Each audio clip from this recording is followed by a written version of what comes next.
The ground shook for 3 minutes straight. Captain Dae-ho Kim felt the tremor through his boots as he stood in the command center of the Korean Space Defense Force. Coffee spilled from cups, and computer screens flickered.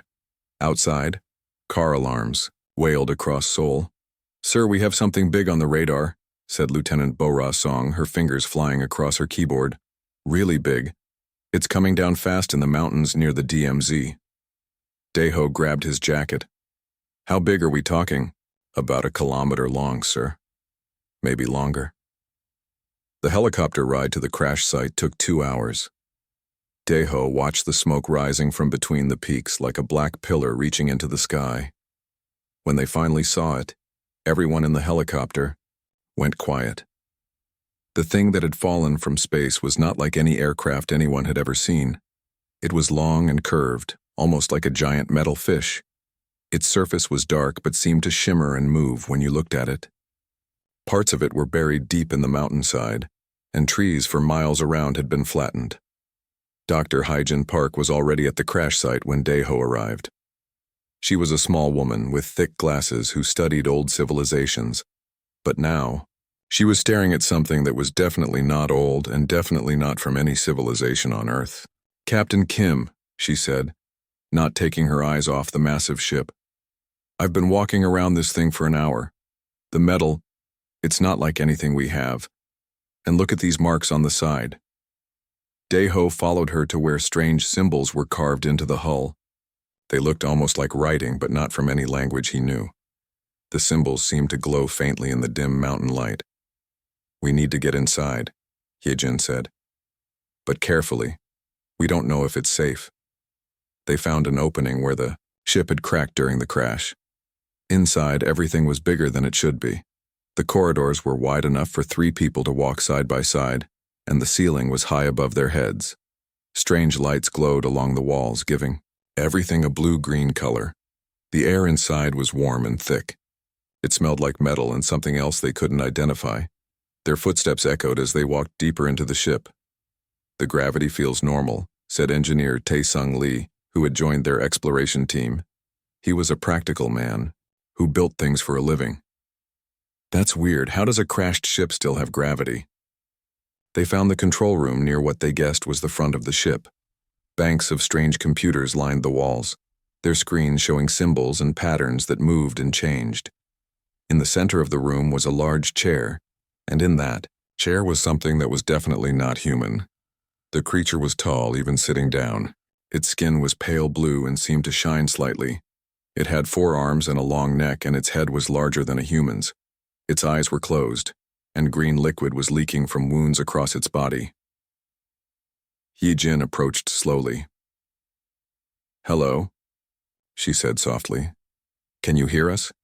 The creature's eyes opened. They were large and golden, and when it looked at her, Hyejin felt like it could see right through her. You are the humans of this world," the creature said. Its voice was like music, but sad music. It spoke perfect Korean, which was impossible. "Yes, we're humans," Hyejin said. "What are you? Where did you come from?" "I am Veltara of the Korvani. I came to warn you." The creature's breathing was getting weaker. "My ship is dying. I am dying. But you must know. They are coming." "Who's coming?" Dae-ho stepped forward. "The hegemony of worlds. They rule most of the galaxy. When a species like yours learns to travel between stars, they decide if you should live or die. They have decided you should die." The golden eyes focused on Dae-ho with great effort. "In your time measurement, 6 months. The extinction fleet will come. 12 great ships. They will burn your world and take everything useful." Tae-sung knelt beside the alien. "Why are you warning us? Why should you care what happens to us?" Veltara tried to smile, but it looked painful. "The Korvani were once like you, young, curious, full of hope. The hegemony gave us a choice: serve them or die. We chose to serve. For 1,000 years we have watched them destroy species after species. I could not. I could not watch them destroy another. Can we fight them? Deho asked. You cannot. They have weapons that can crack planets, ships that can appear and disappear. But Veltara looked around at her ship. My vessel. It was built for exploration, for peace. But the Corvani, we build things to last, to adapt, to change. Hyejin understood first. You're saying we could modify your ship? Your species? I have watched your broadcasts, your history. You are different from others. You do not give up. You do not accept defeat. You take what you have and make it into what you need. Veltara's voice was getting quieter. Take my ship. Learn from it. Change it. Make it yours. How do we even understand your technology? Taesung asked. Veltara pressed something on the arm of her chair. All around them, the ship's computers began to glow brighter. The ship's mind will teach you, it will show you, but remember, the hegemony expects you to fight like other species. Careful, efficient, elegant. Her golden eyes gleamed. Do not fight like other species. Fight like humans. With those words, Veltara's eyes closed for the last time. The great ship around them hummed louder, as if responding to its pilot's death. Deho looked at his team. Hyejin was already examining the alien computers. Taesung was running his hands along the walls, feeling the strange metal. Bora was taking pictures of everything. 6 months, Deho said quietly. 6 months to turn a peace ship into something that can fight 12 warships. Impossible, Taesung said, but he was smiling. Completely impossible. Good thing humans are good at impossible, Hyejin said without looking up from the computers. Outside, the sun was setting behind the mountains. Soon, teams of scientists and engineers would arrive. They would study every inch of this ship. They would learn its secrets and change them. The galaxy thought it knew what humans were capable of. It was about to learn it was very, very wrong. Dr. Min-Ho Choi had not slept in 3 days. His eyes were red, his hair was messy, and he had coffee stains on his shirt, but he had never been more excited in his life. The alien ship had been moved to a secret facility underground. Teams of scientists from around the world had come to study it. The ship was so big that they had to build the facility around it, instead of trying to move it somewhere that already existed. The energy source makes no sense, Min-Ho said to his team. He pointed at the readings on his computer screen. It's like they're pulling power directly from space itself. The math says it should be impossible, but here it is, working perfectly. Systems analyst So Young-han was sitting at a bank of alien computers. She had been trying to understand the ship's systems for weeks. The computer is trying to teach me, she said. It shows me pictures and symbols. Yesterday it taught me how to turn on the lights. Today it's showing me something about weapons. Weapons? Captain Deho looked up from the reports he was reading. I thought Veltara said this was a peace ship. It is, So Young said. But peace ships still need to protect themselves. The weapons are small, designed to disable other ships, not destroy them. And the shields, they're all about running away, not fighting. Intelligence Officer Ji Woo Nam walked into the room carrying a thick folder. She looked tired and worried. I've been listening to radio signals from space, she said. There's a lot of chatter out there, and I've learned enough alien language to understand some of it. She opened her folder and showed them printed pages covered in strange symbols. The hegemony is talking about us. They call us Grade 7 infestation. They have a whole system for rating species they plan to wipe out. What do the other grades mean? Deho asked. Grade 1 is for species that give up immediately. Grade 5 is for species that fight back with their own weapons. Grade 7. Jiwoo's face was grim. Grade 7 is for species that are smart enough to be dangerous if left alone. Min-Ho laughed, but it was not a happy laugh. So they're going to kill us because we're too smart to leave alone, but not smart enough to fight them. That's about right, Jiwoo said. I also intercepted their standard procedure for Grade 7 species. First, they send scouts to confirm the threat level. Then they send the extinction fleet, 12 dreadnought ships, each one bigger than our largest cities. They burn everything on the planet's surface, then harvest all the useful materials. So Young looked up from her computers. The ship's mind just showed me something new. It's showing me pictures of other worlds. Worlds that were green and full of life, then pictures of the same worlds as gray balls of rock. How many worlds? Hyojin asked quietly. Hundreds. Maybe thousands. So Young's voice was small. The hegemony has been doing this for a very long time. The room was quiet for a moment. Everyone was thinking the same thing. Earth was next. Tae-Sung Lee broke the silence. We have two choices, he said. We can run or we can fight. Run where? Daeho asked. They control most of the galaxy. We could take this ship and find an empty planet somewhere, start over, build a hidden colony. Hyojin shook her head. They'd find us eventually.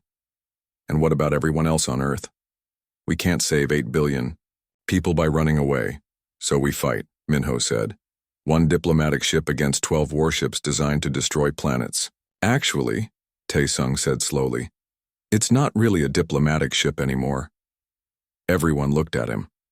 I've been studying the ship's structure, Tae-Sung continued. The aliens build things very differently from us. They make everything just strong. Enough for its purpose, no waste. Very efficient, very elegant. And that's bad because, So Young asked, because humans don't build things that way. When we build something, we build it to last. We add extra parts. We make it stronger than it needs to be. We add backups for the backups. Tae-Sung walked over to a wall panel and knocked on it. This wall is made of metal that's stronger than anything we have on Earth, but it's only 5 centimeters thick because that's all a diplomatic ship needs. What are you thinking?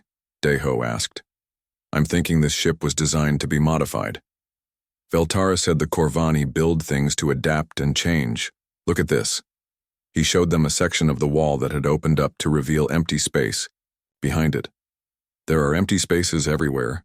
Room to add things. Room to make it bigger and stronger. Hyojin was getting excited. You're talking about turning a peace ship into a warship. I'm talking about turning a peace ship into a human warship, Tae-Sung corrected. The aliens expect their enemies to fight like other aliens. Careful battles, precise weapons, minimal damage. Minho was starting to understand. But humans don't fight like that? No, we don't. When humans fight, we fight to win. We use every weapon we have. We hit as hard as we can. We don't worry about being elegant or efficient. So Young looked at her alien computers with new eyes. The ship's mind has been showing me their weapons. They're designed to disable enemy, shields and engines. Very precise. Very clean. What if we replace them with human weapons? Jiwoo asked. Weapons designed to completely destroy anything they hit? The ship's power source could handle it, Minho said. In fact, it could handle weapons much bigger than anything we've ever built. Daeho stood up and looked around the room. Are we seriously talking about rebuilding an alien spaceship with human weapons? The aliens think they know what humans are capable of, Tae-Sung said. They've seen our broadcasts. They know we're violent and stubborn. But they've never seen what humans can do when we have access to technology that's 1,000 years ahead of our own. Hyojin was already making notes. We'd need teams working around the clock, engineers, weapons specialists, computer programmers. We have 4 months, Daeho said. 4 months before their scouts arrive to check on us. 4 months to turn a diplomatic ship into something that can scare off 12 planet killers, Minho said. Jiwoo smiled for the first time in weeks. You know what? I think we can do it. Outside the underground facility, it was starting to, rain. But inside, hundreds of humans were beginning the most important construction project in human history. They were going to take something designed for peace and turn it into humanity's first real starship. The galaxy thought it understood humans. It was about to learn that it understood nothing at all. The ship looked nothing like it had 4 months ago. What had once been smooth and elegant now bristled with weapons and armor plating. Tae-Sung Lee stood on a platform looking at his work, and he couldn't help but smile. It looks angry, said Dr. Hyojin Park, joining him on the platform. It should, Tae-Sung replied. We built it to be angry. The transformation had been incredible to watch. Teams of engineers worked day and night, stripping away the alien ship's peaceful systems and replacing them with human weapons. Where the original ship had been graceful, the new version was brutal and practical. The smooth hull was now covered in thick armor plating. The armor wasn't elegant like alien technology. It was layered, overlapping, and designed to absorb massive amounts of damage. In some places it was 3 times thicker than it needed to be, because human engineers believed in building things that could survive anything. "The weapon systems are complete," reported Weapons Officer Kyung-Min Yu. He was a small, quiet man who had spent his career designing missiles. Now he was designing weapons for fighting in space. "We've replaced their disable beams with plasma cannons. Each one can punch through a city wall." "How many plasma cannons?" asked Captain Dae-ho Kim. 47, Kyung-Min said proudly. "Plus 18 missile launchers, 12 railguns, and 6 nuclear torpedo tubes." So Young-han looked up from her computer station. "The alien ship's computer is confused," she said. "It keeps asking me why we need so many weapons. It doesn't understand why we would want to completely destroy an enemy instead of just stopping them from fighting." "Did you explain it to the computer?" Dae-ho asked. "I tried. I showed it human history, our wars, how we fight. Now it's asking if all humans are insane." "What did you tell it?" So Young grinned. "I told it yes, and that's why we're going to win." Dr. Min-ho Choi had been working on the ship's power systems. "The energy source can handle everything we've added," he reported. "In fact, it was built to handle much more. The aliens really do over-engineer their power systems. Unlike their weapons and armor," Tae-sung added. "Those were built to be just good enough." The biggest change was in how the ship thought about combat. The alien computer had been programmed for diplomatic missions and careful, precise battles. So Young had spent months reprogramming it with human military thinking. "I've been teaching it human war strategies," So Young explained. "Overwhelming force, psychological warfare, the idea that the best way to avoid a long fight is to hit your enemy so hard in the first attack that they're too scared to continue fighting. The computer is learning," added communications specialist Bo-ra Song. "Yesterday it asked me about human phrases like shock and awe and total war. I think it's starting to understand how differently humans approach conflict." Intelligence Officer Ji Woo Nam had been monitoring alien communications. "The hegemony. Scouts are getting close," she reported. "They should arrive in the outer solar system within the week. They're expecting to find a primitive species with basic rockets and nuclear weapons. Instead, they're going to find this," Dae-ho said, looking at their transformed ship. The ship was enormous. 1 kilometer long and 300 meters wide, it looked more like a flying fortress than a spacecraft. Every surface was covered in armor or weapons. It had been painted dark gray, the color of a storm cloud. "What are we calling it?" asked. Hee-jin Dae-ho had been thinking about this for weeks. "Indomitable," he said. "It means impossible to defeat."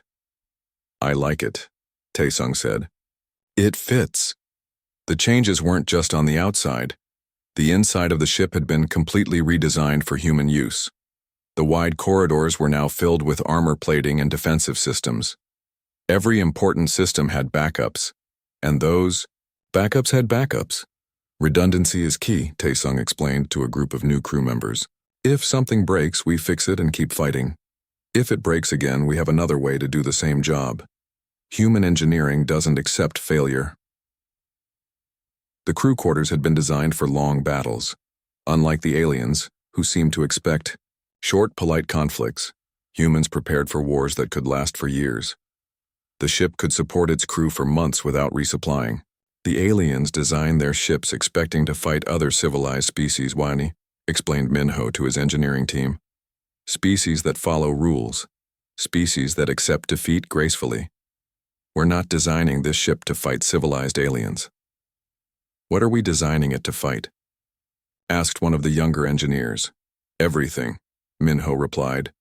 "This ship is designed to fight the entire hegemony fleet if necessary, and to keep fighting until either we win or there's nothing left of us to fight with." The ship's artificial intelligence had been the hardest part to modify. The original alien AI was designed for exploration and diplomacy. It thought in terms of learning about other cultures and finding peaceful solutions to problems. So Young had spent 3 months teaching it to think like a human military commander. She showed it human history, human wars, and human strategies. The AI learned quickly, but it had questions. It asked me yesterday if humans enjoy fighting, So Young reported during a staff meeting. I told it that most humans don't enjoy fighting, but we're very, very good at it when we need to be. What did it say to that? Asked Daeho. It said that humans might be the most dangerous species it has ever encountered. Not because we're naturally violent, but because we're so good at becoming violent when we need to protect something we care about. The final tests were completed on the last day before the alien scouts were expected to arrive. Every weapon worked perfectly. Every system had been tested and retested. The ship's armor could withstand direct hits from the most powerful weapons humanity had ever built. But the real test would come when they faced alien weapons designed to destroy entire planets. Are you ready for this? Hyojin asked Daeho as they stood on the bridge of the Indomitable. Daeho looked around at his crew, engineers, scientists, and soldiers who had worked together to build something impossible. They had taken an alien, peace ship and turned it into humanity's first real weapon of war.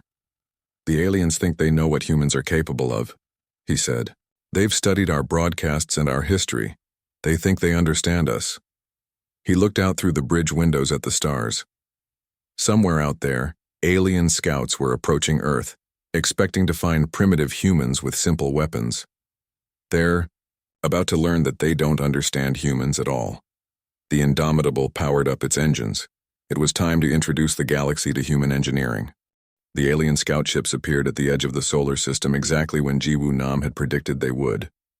3 sleek vessels, each about half the size of the Indomitable, moving in perfect formation toward Earth.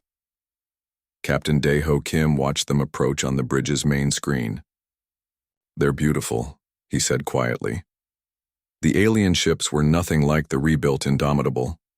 They were smooth and graceful, with hulls that seemed to shift color as they moved through space. They looked like works of art rather than military vessels. They're scanning the solar system, reported communications specialist Bo-Ra Song. They're probably looking for our space stations and satellite networks. What do they see when they look at us? Asked Dr. Hyojin Park. Probably exactly what they expected, said systems analyst So Young Han. A primitive species with chemical rockets and nuclear weapons. Nothing that could threaten the hegemony.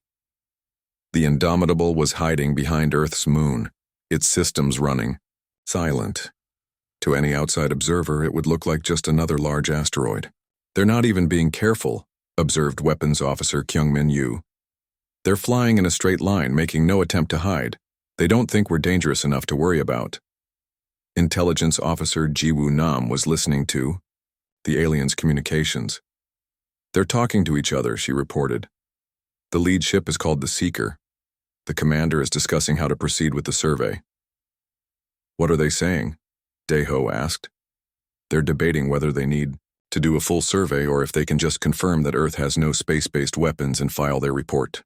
The commander thinks this will be a quick mission. Dr. Min-Ho Choi was monitoring the ship's energy signatures. Their weapons are powered down, he reported. Their shields are at minimum strength. They're not expecting any resistance at all. Daeho looked around at his crew. They had trained for this moment for months, but theory was very different from reality. They were about to start humanity's first space battle. So Young, is the ship's AI ready? It's been asking if it can try some of the psychological warfare tactics we discussed. So Young replied. It wants to know if it should try to scare them before we start shooting. Tell it yes. Let's see what our ship's mind has learned about human warfare. The Indomitable moved out from behind the moon. At first, it just drifted like a piece of space debris. The alien scouts didn't notice it. Immediately. Then the ship's communication system came alive. Bo-Ra had programmed it to broadcast on all frequencies in the alien language that Jiwoo had learned. Attention hegemony vessels, the broadcast began. You have entered the territory of Earth. You are not welcome here.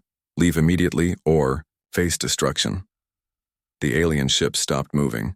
On the bridge of the Indomitable, everyone could see them turning to get a better look at this unexpected transmission. "They're scanning us now," Minho reported. "Their energy readings are spiking. I think they're trying to figure out what we are." The response came quickly. The lead alien ship broadcast back, "Unknown vessel, identify yourself. You appear to be using modified Corvani technology. Are you refugees from a hegemony action?" So Young looked at Daeho. "They think we're aliens using Veltara's ship." "Perfect," Daeho said. "Bora, respond to them. This is the human vessel." "Indomitable," Bora broadcast. "We are not refugees. We are the owners of this ship. You will leave our system now." There was a long pause. Then, "Humans do not have spacecraft. Humans are a primitive species. We do not understand your transmission." "Then let us help you understand," Daeho said quietly. "Kyung-min, target the trailing scout ship. Fire when ready." The Indomitable's first attack was not elegant or precise. 47 plasma cannons fired at the same time, followed immediately by 6 nuclear torpedoes and a barrage of kinetic projectiles from the railguns. The alien scout ship had shields, but they were designed to stop careful, measured attacks from other civilized species. They were not designed to stop the massive, overwhelming barrage that humans had designed. The shields lasted for exactly 3 seconds. Then the plasma bolts punched through and began tearing the alien ship apart. The nuclear torpedoes hit next, and the ship simply disappeared in a ball of light. "Target destroyed," reported Kyung-min, his voice steady despite what they had just accomplished. The 2 remaining alien ships reacted immediately. They tried to scatter, bringing their weapons online and raising their shields to full power. "The lead ship is trying to signal for help," Jiwoo reported. "They're sending an emergency transmission back to hegemony space." "Block it," Daeho ordered. "Already done," So-young said. "The ship's AI jammed their communications before I could even give the order. It's learning." The second alien ship tried to run. It was fast, much faster than human ships could ever be. But the Indomitable was no longer a human ship. Tae-sung, Lee's modifications had included improvements to the engines. "We're faster than them," Minho reported with surprise. "The engine modifications worked better than we thought." The fleeing alien ship learned what many enemies had learned throughout human history. Humans are very good at chasing things they want to catch. The Indomitable caught up with the second scout in less than 10 minutes. This time, Kyung-min used only the railguns. The kinetic projectiles punched through the alien shields and hull like they were made of paper. The last alien ship, the Seeker, had stopped running. Instead, it turned to face the Indomitable directly. "They're trying to fight," Kyung-min observed. The alien ship fired its weapons, precise energy beams designed to disable enemy engines and weapon systems. The beams hit the Indomitable's armor and barely scratched it. "Their weapons aren't designed to destroy," Tae-sung said. "They're designed to stop fights, not finish them." "Our weapons are designed differently," Daeho said. "Kyung-min, end this." The final barrage lasted only seconds. The Seeker tried to surrender, broadcasting frantically in multiple languages. But human weapons don't have a setting for surrender. They have a setting for completely destroy the target. And that's what they did. In the aftermath, the bridge was very quiet. 3 alien ships that had crossed the galaxy to survey a primitive planet were now debris floating in space. "Jiwoo," Daeho said. "Did any of them manage to send a message back to the hegemony?" "The lead ship got off one transmission before. We jammed them," she replied. "But it wasn't a standard report." "What was it?" Jiwoo looked at her translation notes. "It roughly translates to, 'Warning. The primitives have turned a mercy ship into an abomination. They fight like animals. Request, immediate retreat and reclassification to Omega level threat." "Omega level?" Hyejin asked. "I've never seen that classification before in any of the hegemony communications I've intercepted," Jiwoo said. "I think they just created a new threat level for us." So Young was getting reports from the ship's AI. "Our artificial intelligence wants to know if this is how all human battles end," she said. "What do you mean?" "It expected the fight to last longer. It's asking if human weapons are designed to end battles as quickly as possible rather than fight long, careful engagements. Tell it yes, Deho said. Human military philosophy is simple. If you have to fight, end the fight as quickly as possible with overwhelming force. It says it understands now why the hegemony classifies humans as dangerous, So Young reported. It says most species see war as a complex game with rules and honor. Humans see war as a problem to be solved as efficiently as possible.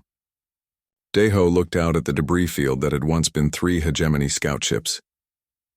The scouts were just the beginning, he said. Now the real fleet is coming. How long do we have? Hyejin asked. Based on the timing of their communications, Jiwoo calculated, probably 2 months. 2 months until 12 planet killer ships arrive expecting to find a primitive species, Minho said. Instead, they're going to find us, Deho said, looking around at his crew. And we're going to teach the galaxy what happens when you threaten humanity. The Indomitable turned toward Earth, its mission complete. The test was over, and humanity had passed. Now came the real challenge. The hegemony extinction fleet arrived at the edge of the solar system like 12 falling stars. Each dreadnought was massive, 3 times the size of the Indomitable, and designed for one purpose: destroying entire civilizations. Captain Dae-ho Kim watched them approach on the bridge's main display. They moved in perfect formation, their hulls gleaming with the dark metal that the hegemony used for their warships.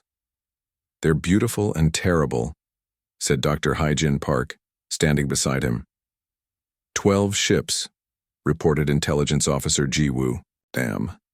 Each one carries enough firepower to burn Earth's surface clean. The flagship is called the Inevitable.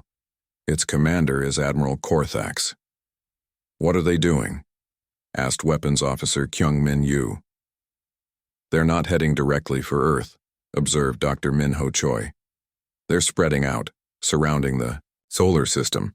Classic formation for planetary destruction. The Indomitable was waiting for them." Captain Dae-ho had positioned his ship near Jupiter, using the gas giant's massive gravity to mask their energy signature. To the aliens, they would look like just another moon. "They're scanning the inner system," reported communications specialist Borasong, "looking for space-based defenses and military installations." Systems analyst So Young-han was monitoring the alien fleet's communications. "They're confused," she said. "They can't find any trace of the 3 scout ships they sent ahead." "Admiral, Korthax is ordering a full system sweep," Jiwoo translated. "He wants to find out what happened to his scouts before they begin the planetary bombardment." "Good," said Dae-ho.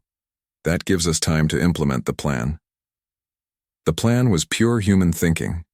Instead of meeting the alien fleet in a massive battle, they would hunt each ship individually. The hegemony expected civilized warfare, fleet, actions with clear battle lines and honorable combat. Humans had different ideas about honor in war. "Target the ship farthest from the others," Dae-ho ordered, "the one near Saturn." The Indomitable moved silently through space, using Jupiter's gravity to sling itself toward the outer system. The alien dreadnought near Saturn was alone, scanning the planet's moons for hidden human weapons. "They still don't see us," Minho reported. "Their sensors are designed to look for obvious threats. They're not expecting someone to sneak up on them." "Human military doctrine," explained engineer Taesung Lee to the newer crew members. "If you can avoid a fair fight, avoid it. Fair fights are dangerous." The alien dreadnought was enormous up close. It bristled with weapons designed to crack open planets. Its shields could probably stop any weapon that humans had possessed just 1 year ago. But humans were no longer using human weapons. "Firing," announced Kyung-min. The attack was devastating. All 47 plasma cannons fired at the same spot on the alien ship's shields. The nuclear torpedoes followed, and then the railgun sent a stream of projectiles that hit like a meteor shower. The alien shields held for almost 10 seconds. Then they collapsed, and human weapons began tearing through the hull of the dreadnought, like it was made of paper. "Their armor is designed to stop energy weapons," Taesung observed. "It's not designed to stop kinetic projectiles moving at a significant fraction of the speed of light." The dreadnought tried to fight back. but its weapons were designed for long-range planetary bombardment, not close combat with a fast, heavily armored opponent. Its shots either missed entirely or bounced off the Indomitable's thick armor plating. Target destroyed, Kyung-min reported. 1 down. 11 to go. The destruction of the first dreadnought sent shockwaves through the hegemony fleet. Admiral Korthax immediately ordered his remaining ships to close formation and begin actively scanning for threats. "They're scared," So-Young reported, monitoring the alien communications. "They've never lost a dreadnought to a single enemy ship before." "They're also angry," Jiwoo added. "The Admiral is calling this an act of unprecedented barbarism. He can't understand why we completely destroyed the ship instead of trying to capture it." "Because we're not interested in capturing ships," Daeho said. "We're interested in making sure they never threaten Earth again." The second attack came 3 days later. The Indomitable had hidden in the asteroid belt, waiting for one of the alien ships to move away from the main formation. This time, the aliens were ready. The moment the Indomitable appeared, the dreadnought's shields were at full power and its weapons were charging.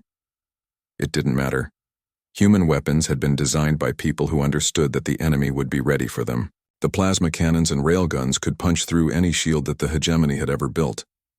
The nuclear torpedoes could crack open any armor. "The aliens build their defenses to stop other aliens," explained Minho as they watched the second dreadnought die. "Other aliens fight with precision and efficiency. They use exactly the right amount of force for the job. Humans use too much force," Taesung added. "We build weapons that are much more powerful than they need to be, because we'd rather win decisively than win elegantly." Admiral Korthax changed his strategy after losing the second ship. Instead of spreading out, he kept his remaining 10 dreadnoughts in a tight formation and began moving directly toward Earth. "He's trying to force us into a direct confrontation," Jiwoo observed. 10 against 1, with Earth as the prize. "He doesn't understand humans," Hyejin said. "He thinks we'll come out and meet him in honorable battle to protect our planet." "Are we going to?" asked one of the younger crew members. Daeho smiled. "Of course not. We're going to do what humans have always done when faced with a larger enemy force, Kungwiches. We're going to cheat." The Indomitable attacked the alien formation from behind, using Earth's moon as cover until the last possible moment. The aliens had been watching for threats from space, not from their destination. The ship's artificial intelligence had learned human tactics well. It targeted the engines of 3 ships simultaneously, leaving them unable to maneuver. Then it systematically destroyed each crippled vessel, while using their wreckage as cover from the other ship's weapons. "The AI is getting creative," So-Young reported.